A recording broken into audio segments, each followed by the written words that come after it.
He can guide us and help us toward light to draw nigh. Please join us. Life is a dream, time like a stream, carries our burdens away. Never despair, joys everywhere. Love can befriend you today.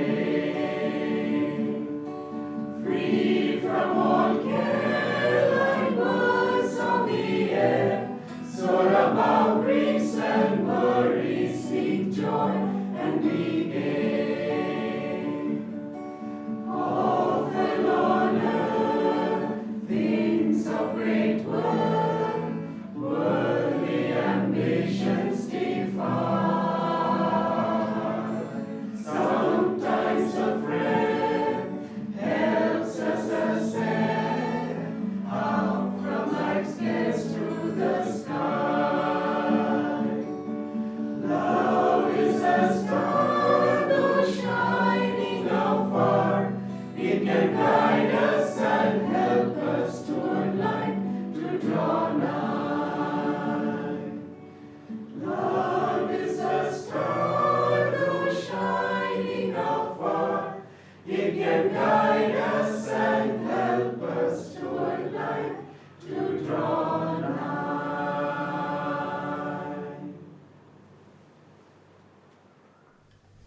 I'd like to begin with a reading from Whispers from Eternity by Paramhansa Yogananda.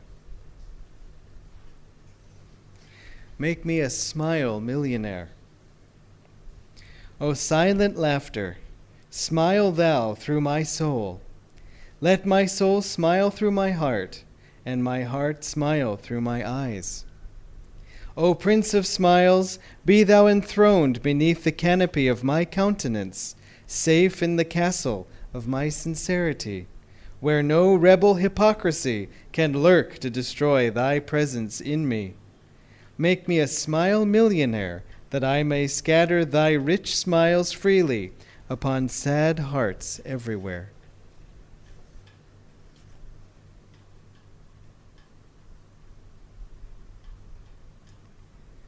This reading is from Rays of the One Light, Parallel Commentaries on the Bible and Bhagavad Gita. This week's topic is, how democratic is truth? Truth is one and eternal. Realize oneness with it in your deathless self within. The following commentary is based on the teachings of Paramhansa Yogananda. We live in an age when people assume that knowledge should be available equally to all.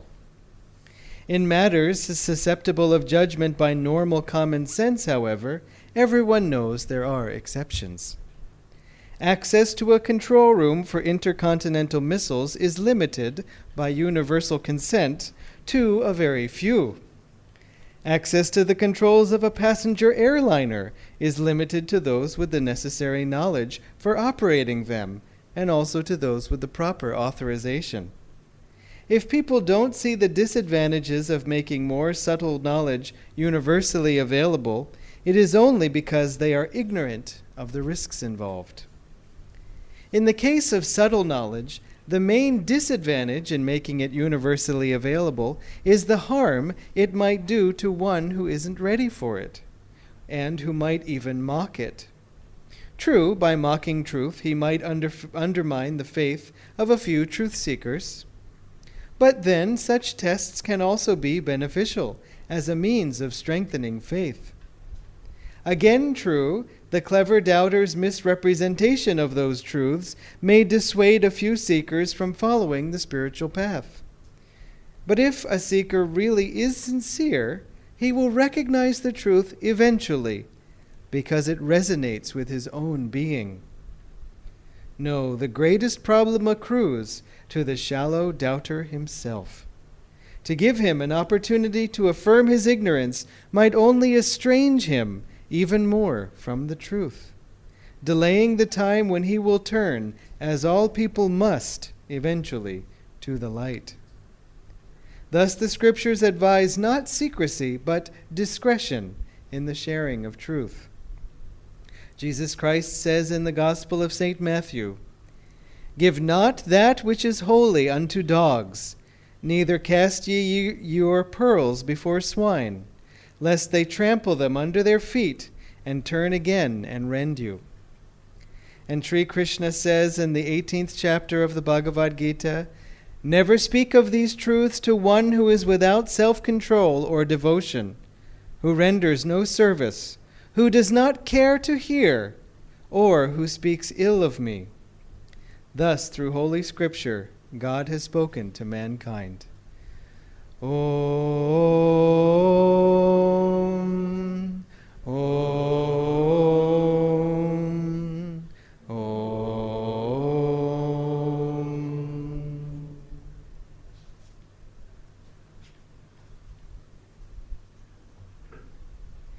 It's really a lovely thought that the reason why we have to be careful in sharing certain truths is not because we have to preserve their purity, or not because we have to only give them to those who have earned the right to hear by their worthiness, by becoming, again, clean or pure enough, but because we don't want to do any harm to the listener.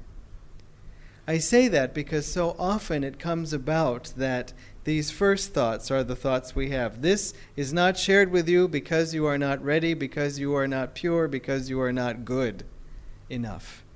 It's so common, the thought. I mean, and in a certain way we have that experience in life when you can't just enter in at 5th standard brazenly. You have to start at LKG.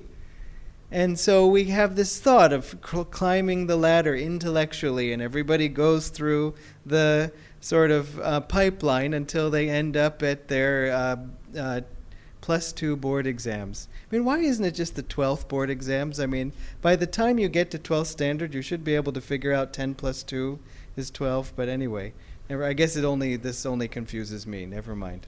Okay. So,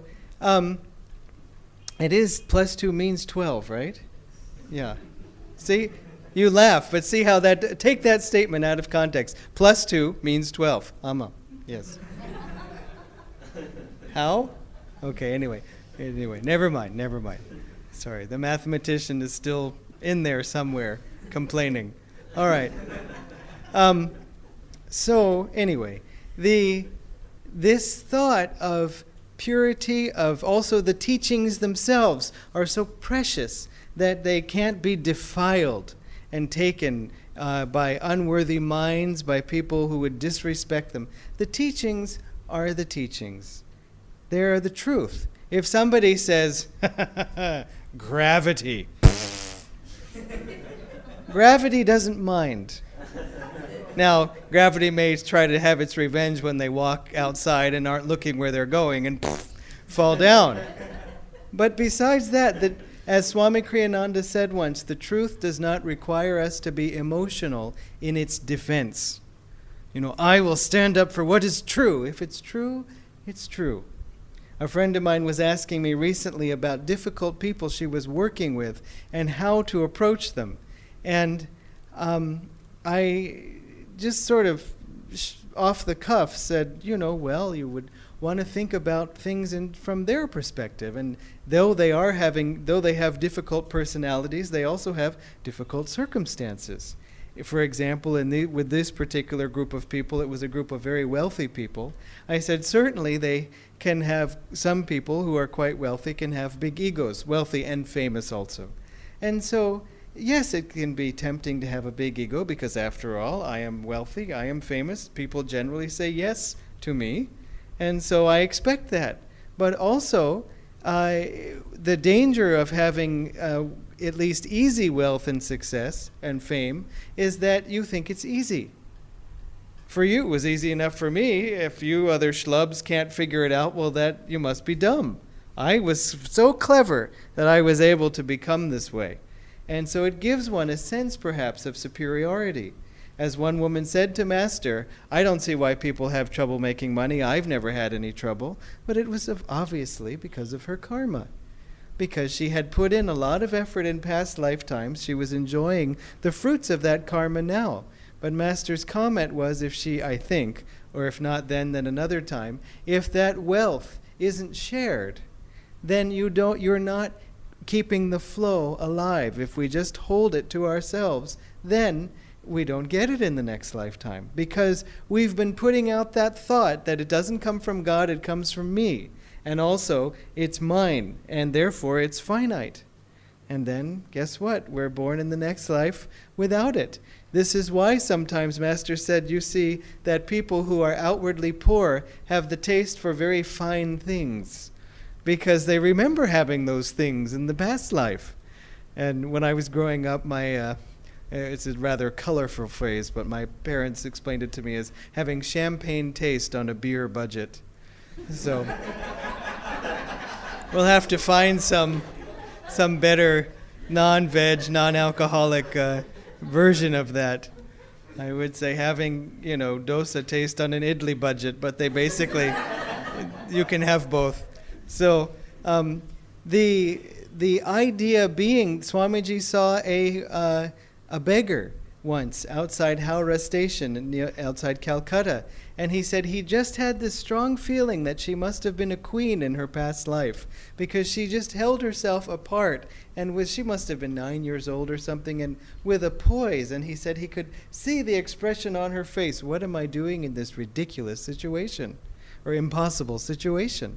How did I get here? Where are all the servants? Where are all the tapestries? Where is everyone? What happened? And so, this applies, though, not just to wealth of money, but our other wealth. For example, if you're have a particular skill that you're very strong in, it's very good to share that, either to use it for the good of others or to help other people to develop that same skill themselves. If you're a good listener, it's good to listen to someone else. That's a very good skill. Often when we bring a problem to someone, with one sort of thinking can be that if someone has brought me a problem, it is so that I can solve it. Ah, yes, I can understand why you would seek the benefit of my wisdom, and you can make just a small donation on the way out. But very often, people bring us a problem just because they're wanting to air it out. They're wanting it to be heard. They're wanting to share it, because they've been keeping it inside. And they're not necessarily seeking. Step 1, first, you fire that fellow. Step 2, they're not looking for a plan of action. It's not a corporate thing. It's just, I want to be heard. I would like to share this. And they'll probably come up with the solution on their own by allowing that energy to flow. So keep it in mind that there isn't always, someone is begging for advice, even if they're asking for it. More often than not, they're just wanting to share with a friend who they can feel safe enough to open up to and be heard and just be accepted and not either criticized or judged or even pushed, motivated. Come on, gotta fix it, let's go. It's like, no, I'm not there yet. And we can usually help people more by listening with love than by giving them a 5-point plan. And so, going back to these wealthy and famous friends, I said, look at it from their point of view. That they also, it's no benefit to feel that I'm so smart and everyone else is so dumb. And why wouldn't you think that way if you've had easy success? So in one way, we could even feel sorry for them, that this is their particular test. Not all people, I'm saying for a person with this particular syndrome. But also, all you ever have to do is be in that position once to realize what a burden it is, because everyone who comes up to you, hello, sir, how are you, sir, how are you, madam, you never know if they're sincere in actually liking you, being interested in you, wanting to get close to you, or are they after your money? Are they after your wealth? You won't even know. You'll find you'll get burned a few times. That people will, I don't say this from having lots of money. I imagine that this is what would happen for such people. And anyway, I am telling the truth, but I'm also joking because it's obviously true. When you can see it in people, because there's a guardedness that comes into the eyes. When are you going to say, and now please 10,000 rupees? For you it is nothing. I've heard people say that. They have enough money, they can as well give us some. And I mean, they say it to me as if it's a fait accompli, as if it's obvious. They won't miss it, they should give it to me. It's surprising. Because, I mean, why not we at least earn it or something? But no, they should just give it because they have too much. There's a criticism involved. Obviously, we can be jealous and so on, but it's silly. Because it's all meted out by karma, it's all meted out by our own actions, and it can be very much a curse. Swamiji pointed at, for example, Elvis, who was perhaps one of the wealthiest, certainly the most famous people of his time. And was it good for him as a person? He suffered very much at the end of his life and had a very sort of difficult ending. Interestingly, he read Autobiography of a Yogi. He was interested in all of these teachings, as a side note. So, having said that, what I was saying to my friend was look at it from their point of view. And she said, well, I appreciate what you're saying, but I also appreciate the way you're saying it. Meaning just, look, they're just people like anybody else, and last time you were the queen and they were the servant, and, don't worry about it. Just try to draw them out from where they are. They have a particular kind of challenge.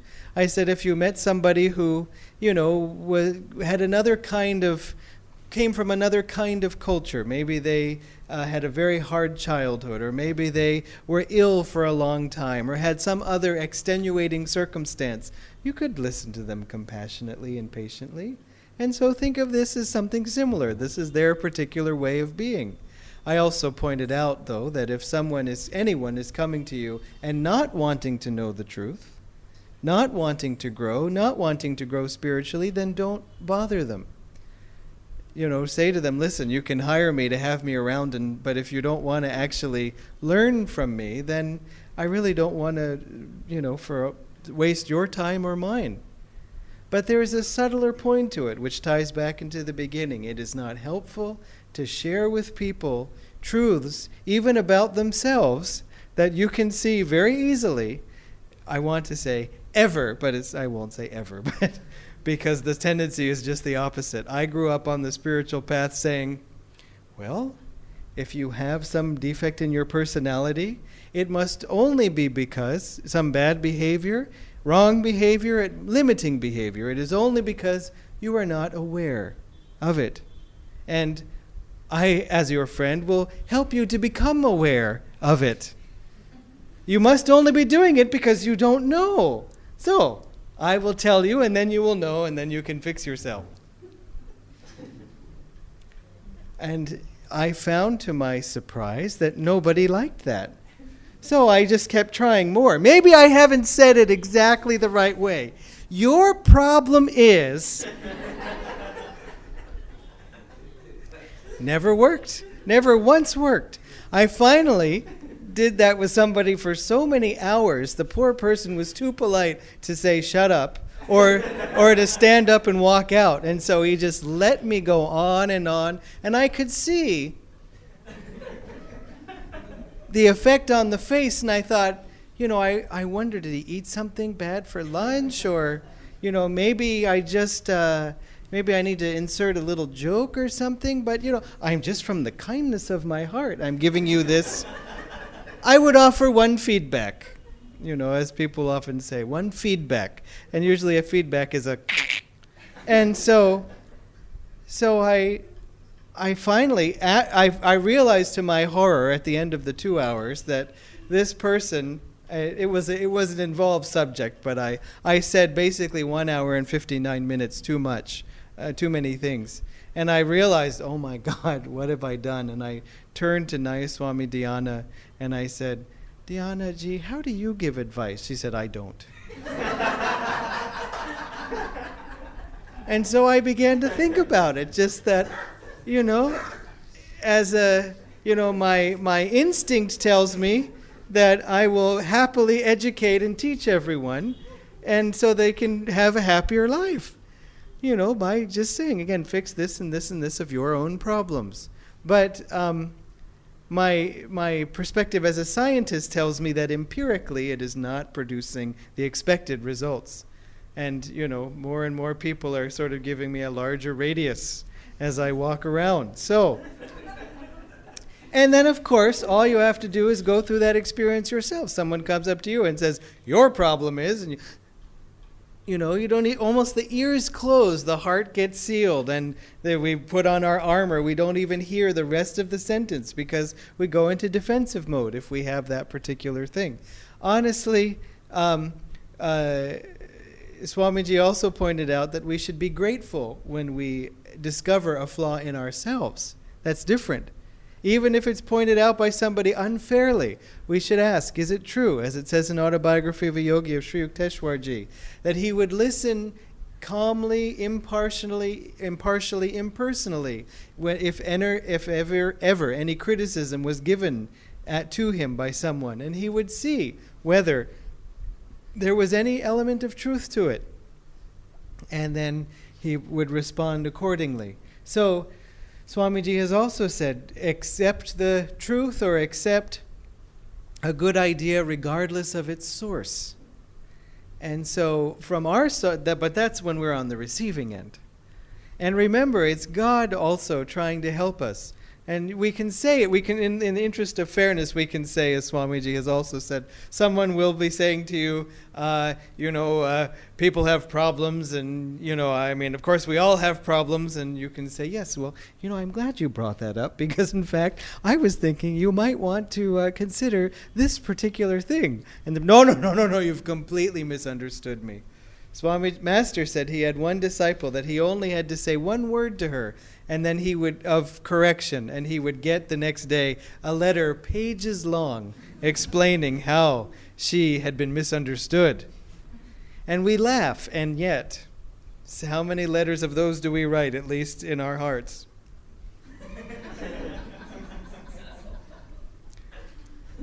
But what are we protecting? We're protecting the ego. And I don't mean to say we're protecting the ego, so now that you know that, don't do it. It's part of why we're still stuck here. So we can't just, flick away our problems. I tended to do that also in the early days. Just say, I have this silly little problem of protecting my ego. I know it's stupid, but I just, I do it sometimes. And a friend of mine said, listen, you better take these things seriously. I mean, if you can solve the problem, for example, of not protecting your ego anymore, you can move forward ahead far. But when we make the problem too light, then we don't take it seriously necessarily. Or we also don't feel, perhaps, that, listen, I can grow through this. Let me do the work, as opposed to just minimizing it. I'm not that bad. I mean, I do it once every 3 weeks. I protect my ego, but otherwise I'm perfect. What'd you say? That kind. Immediately defensive again. And so let us keep that in mind also when giving people advice. Swamiji would say he would sometimes wait 10 years before telling something to someone that could really benefit them. Why? Because he could see the person wasn't ready. And if you give the right suggestion at the wrong time, see, the problem in wanting to give advice is, or to blurt out our intuition or our good idea is, but it's right. It's right. And the sad tragedy of it is, it probably is right. You see, it's not that you think you're right and you're wrong. You probably are right. But is it the right timing? Will it be received in the right way? That's what we have to consider. Otherwise, it is worse than useless. Useless would be bad enough, but it's actually damaging to the person. How? Because you give them a piece of good advice at the wrong time and they reject it. So before, they perhaps were neutral to the advice, but now they're hostile towards the thing that will help them. And then furthermore, when you bring it up later, they, I remember when you said that before. You see, they're already biased against the good thing. So that's why it is better to wait Now, does it mean we have to wait a long time? Yes, sometimes it does. So what do we do in between? Well, let's meditate. You see? Meditate and pray for the person. Because what else is there to do, really? The responsibility, the one person on this earth we're actually responsible for is our own selves. And remember that, too, of other people, because usually you're on one side or the other of this equation, is that either you're in the habit of dispensing lots of advice, or you're in the habit of getting dispensed on. And so if you've been getting a lot of advice, just say, listen, that person is responsible for themselves. And I appreciate them taking the time and risking all the bad karma by being so critical of me. Thank you so much, so kind and gracious of you. But it's really, we're all in charge of our own selves. That's all we have to do. So don't take it too heavily, too seriously. It's hard when it's a close personal relation, because families have a way of getting in under all the defenses. But even then, remember, were we even in our same families in the past life, in the same relations and so on? Not to get enough detachment to be able to be more patient with the people we're with now. Not detachment to disregard them. You weren't even, this was funny, it reminds me of a past life. One friend of ours, his parents had sent him to his room for misbehaving when he was about 3. And he did go into his room, and then he came out of his room, opened the door, and said, I remember last time when I was the dad and you were the kids, so I don't want to hear it. And they were just... And... it's even to this day, to some extent, there's a little bit of that interplay between them. You could see that. But as Nayaswami Roma had to remind her daughter at one point, in this life, I'm the mom, okay? And that means you do what I say. Because the other one, the daughter, was just like, no way. A little girl who was, I love this, a little girl, she was 3 years old. She said, Mother, I need more cheese at once. And so the mother had to sort of explain that, this time you're not a queen, and so there are other ways of speaking if you want the cheese and so on. But you could even see it in the girl. She was just kind of, having that memory. It's funny, if you have a new baby, sometimes people will send pictures of their newborn babies, and they'll send them on Facebook and look at this, beautiful, cute creature. And I can't help seeing so much of the time, I don't know, you see an old person in those eyes. Have you seen that? Maybe when not in all babies by any means, and it's not a bad thing, obviously, but you see sort of this, just like, everything seems bigger than I remember it, because, there's just sort of a consciousness of this older person. I mean, old, like, basically right before leaving the planet, kind of like, kind of, and then they you find the TV or find a ball to play with, and then you kind of lighten up a little bit. But it's important also. It's important also to remember that in ourselves. We can get so serious in life. We can get so serious and also get into such patterns. This is the way I do things. We were speaking about this yesterday in a class, that if you can learn to do even something trivial, but that you couldn't do before, like... I can't think of a good example, but for example, suppose you start to learn how to sing, or you learn how to play the harmonium. That might be a better example, because it's very easy to play the harmonium. That you suddenly can do something that you couldn't do before. And we don't often necessarily push ourselves to learn a new skill because there's no time or whatever. But whenever you do something like that, you find, I couldn't do this, and now I can do it. And you kind of have that sort of happiness that you had as a kid. Master said in the autobiography of a yogi that the child's first steps and the first syllables of speech are a natural basis for self-confidence. Because, just imagine, we saw a little baby a little while ago. It had the whole entire party of adults stopped as the child... We were, oh, yes, excellent, and then we all walked away and didn't congratulate each other. Very nice step, good.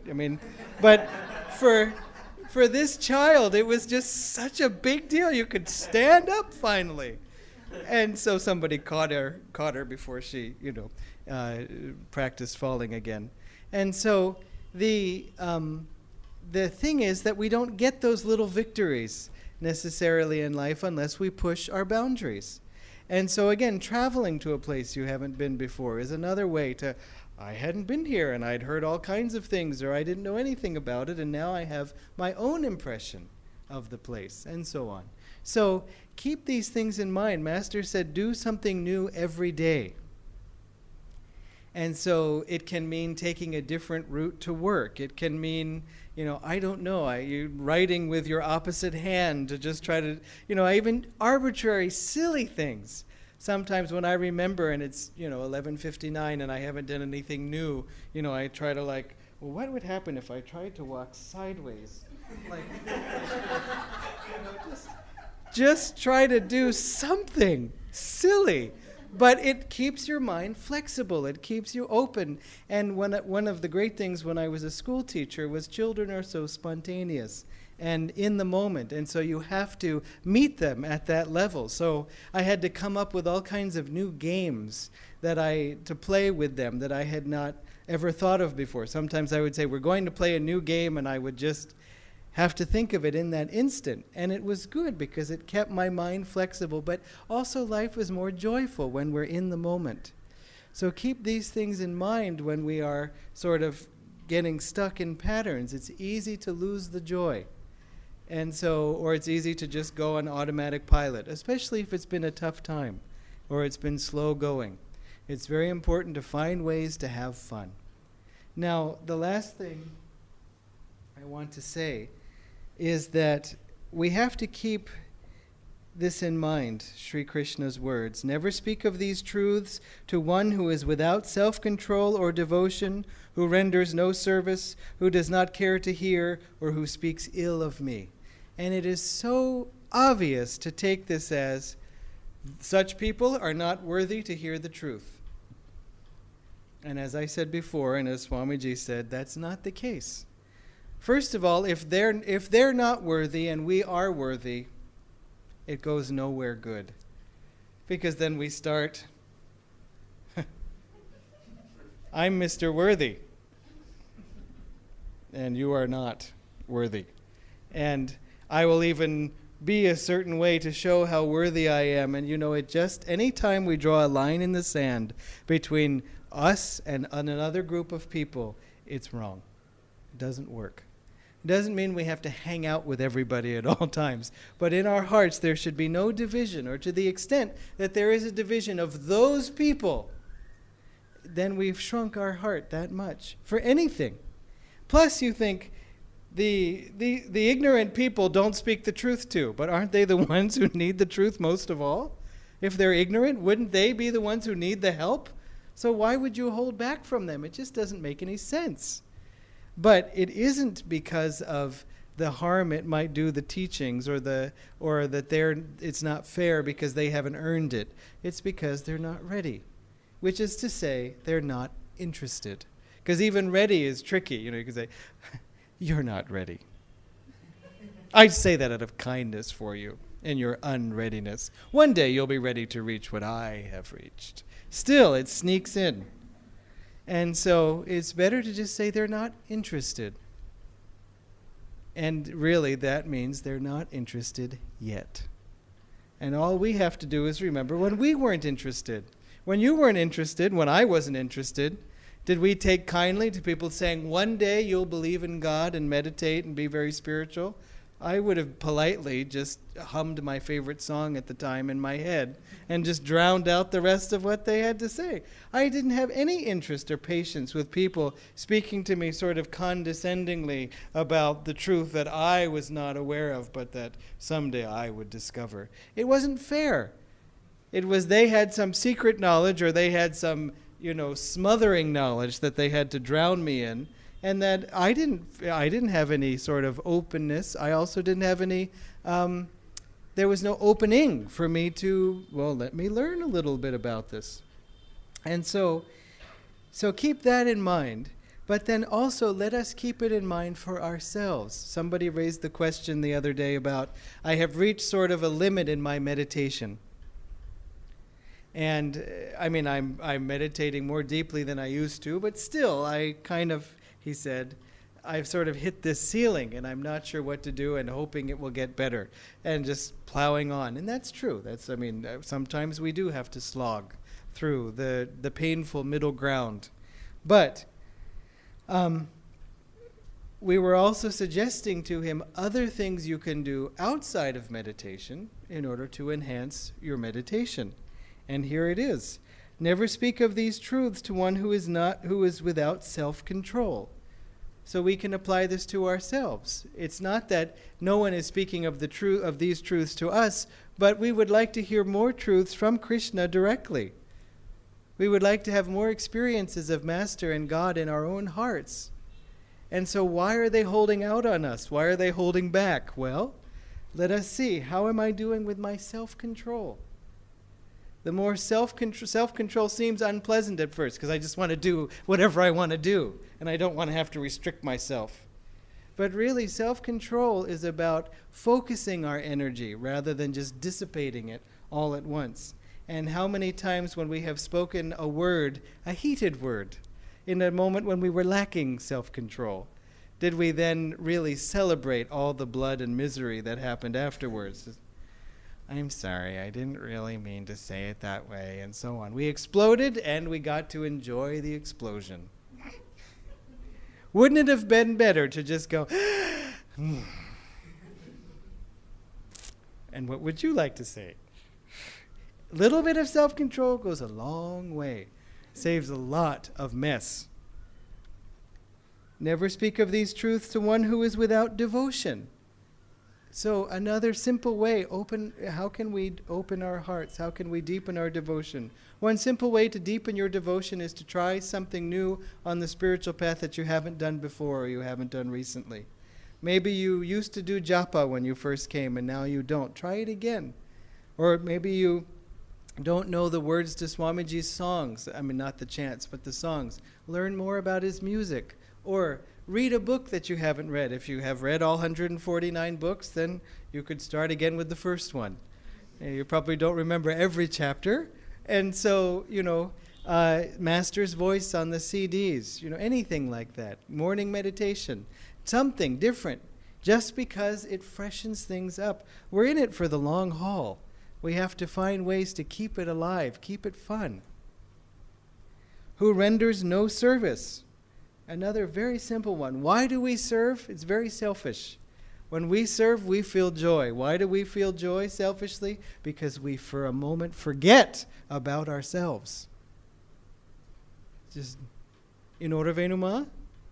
And you're thinking of the other person, and for one brief moment, we feel that relief of not just thinking so much about ourselves. It's a wonderful thing to serve in any way that you can find. And of course, also serving Master's work helps us feel connected, helps us feel that we're, joining with him and doing our bit, certainly. But serving we can't do that constantly yet. And so let's give even in our work, we can think that we're serving the client. How can I help you more? Rather than this is my job, and as long as that automatic deposit keeps coming, I'll keep working. But otherwise, forget it. This is just a transaction between you and me. I do remember, though, once that we were trying to negotiate with someone who wanted to hire us to do a program, but didn't necessarily want to pay us. And so we were explaining that the way we do corporate workshops is we do the workshop and then also you pay us to do them because this is kind of what our company does. And so Haridas Ji said, well, that we could, if we were forced to, arrive at the program and then can't speak until rupees are inserted. Welcome, everyone. Thank you for paying. No, I'm kidding. It wasn't. It was the money wasn't going to us personally. So, okay.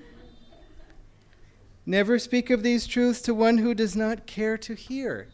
I think I've explained that one clearly enough at this point.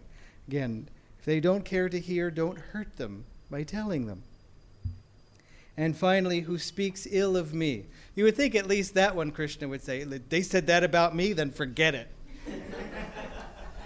But obviously that he does not get offended. If they're biased against, then why fight them on it? Just give them time. I didn't have very impressive things to say about God, and thank God he was out of lightning bolts at the time. Otherwise, I might have just been fried. But it's just that when the mind is prejudiced against, you have to just give them time to back away. So in ourselves, do we speak ill of God? I never speak ill of God. But maybe not. But do we speak of God at all? Do we think of God at all? Sure we do, but can't we do it more? How many times? And one simple trick is, if you ever find yourself worried, if we find ourselves worried, it means we are forgetting God. Because isn't God going to help? Isn't God interested in you? Doesn't God want you to succeed? Divine Mother may not want to give you everything that you want, but it may be because it's not good for us. And she has something much better in mind, so we have to trust her. Every day there is our plan, and then also, but Divine Mother, what's your plan? Because it may be completely different. Even today was a little bit of an unexpected change of events, and we had to adjust ourselves to the new realities. But that's what was the plan, God's plan for today, which was only revealed now. But we go forward with trust, and the worry goes much less. I'm worried that I can't handle today. Fine. In fact, it's probably true. But I'm worried that God can't handle today. I think God will be just fine. And if God is omnipresent and knows all things, that includes us. As someone said to Master, God, who is so infinitely vast, how could he possibly care about little creatures like us with all the galaxies and, things floating around in space? And Master said, your concept of infinity is too finite. And he said, God is not only infinitely big, but infinitesimally small. He's throbbing just inside your own heart. It was very satisfying to me as a mathematician when I learned, I haven't even said the thing yet, so sorry, there's the warm-up jokes, laughter, even in anticipation, but that there are as many numbers from between 1 and infinity as there are between 0 and 1. All the fractions in between. And there are more, you can't even count them all, but then I won't go into that whole thing. But it's just that just in that little piece, there are just as many as there are in the whole thing. Again, infinitesimally small. So it was very easy for me to conceive of God being right there with you, right there with each one of us. As it says in the autobiography of a yogi, center everywhere, circumference nowhere. Everywhere is a center. You are the center of the universe from your point of view, and that's valid. It's the only thing you will ever really understand is yourself. And when you do, you will understand everything. It's the doorway to the infinite. So when we find these blocks, look for self-diagnoses. Things that we can say, let me try this, let me try that, and to expand myself, and so that God can come more clearly and more completely into my heart. God bless you.